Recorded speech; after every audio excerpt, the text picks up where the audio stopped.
Hi everyone, আমি সুস্মিতা আর আমার নতুন একটা ব্লগে তোমাদের সকলকে জানাই স্বাগত। তো আমরা এখন আছি পুরুলিয়াতে আমরা আছি হচ্ছে মাঠাবুরু যে গ্রামটা আছে ওখানেই আছি।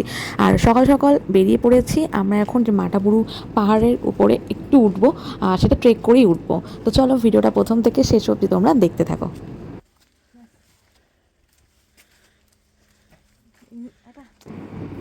তো বেশ কয়েকশো সিঁড়ি পার হয়ে গেছে, এরপরে এখনও অনেকটা যাওয়া বাকি আমাদের। যাই হোক, আমরা যেতে যেতেই কিছুটা একটা ফাঁকা জায়গাতে পাথরের টুকরো পড়েছিল, তো এখানে আমি আমার আর ওর নাম লিখে রাখছিলাম। যাই হোক, সেটা সম্পূর্ণ আমার ভালো লাগা থেকে। একদিন ঝড় আসবে, বৃষ্টি আসবে, এই নাম হয়তো মুছে যাবে, কিন্তু মানুষ যাকে ভালোবাসে তার নাম সারা জীবন তার হৃদয়ে লেখা থাকে, যেটুকু আমার মনে হয়। তো যাই হোক, এটা একটা নিজের ব্যাপার, নিজের ব্যক্তিগত ব্যাপার। তো ভালো লাগলো, লিখে রাখলাম। এরপরে নাম লেখা হয়ে গেলে আমরা আরও উপরে উঠব, এবং জানি না কতটা দূর অবধি যেতে পারবো। এখনই আমার একটুখানি শ্বাসের প্রবলেম হচ্ছে, বেশ হাঁপিয়ে যাচ্ছি, বারবার খুব জোরে জোরে শ্বাস নিচ্ছিলাম আর দাঁড়িয়ে দাঁড়িয়ে যাচ্ছিলাম। তো এখনও অনেকটা যেতে হবে, তো চলো যাওয়া যাক।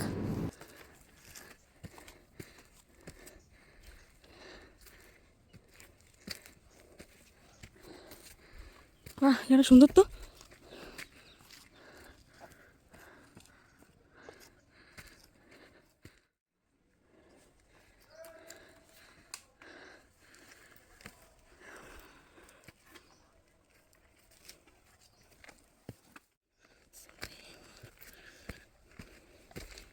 চলো,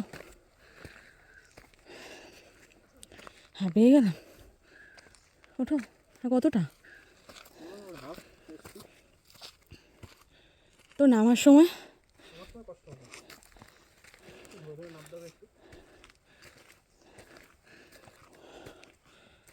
গো,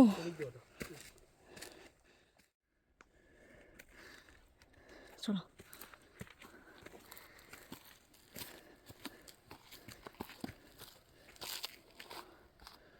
কতটা উঠতে হবে এখনো ভেবেই আমার কেমন লাগছে। হে ভগবান, না একসাথে যাবো। কোথায়? এখান থেকে কোথায়? আমি একটু সামনেটা দেখে আসতাম, যদি না হতো আর ব্যাক করে চলে যাবো। তুমি কিছুটা হাফ ওঠো, উঠে গিয়ে আমাকে আবার হাত দিয়ে উঠতে আমার তো তোর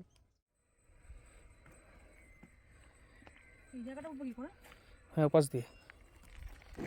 পারবো না, পারছি না বলে জীবনে কিছু হয় না। মানুষ যদি ভাবে যে সেই লক্ষ্যে পৌঁছাবে, আশা করি সে পৌঁছে যায়। তো সেটাই হোক, আমি বারবার ওকে বলছিলাম যে না, পারবো না, আমার দ্বারা হবে না, আমার বয়স হয়ে গেছে, হচ্ছে না, কিন্তু কষ্ট করে হলেও আমি সেই জায়গাতে পৌঁছাতে পেরেছি। তো আজকে তোমাদের ভিডিওটা কেমন লাগলো অবশ্যই জানিও কমেন্ট করে, আর ভালো লাগলে অবশ্যই লাইক করে দিও। সবাই ভালো থেকো, সুস্থ থেকো, দেখা হচ্ছে নতুন কোনো ভিডিওতে। টাটা।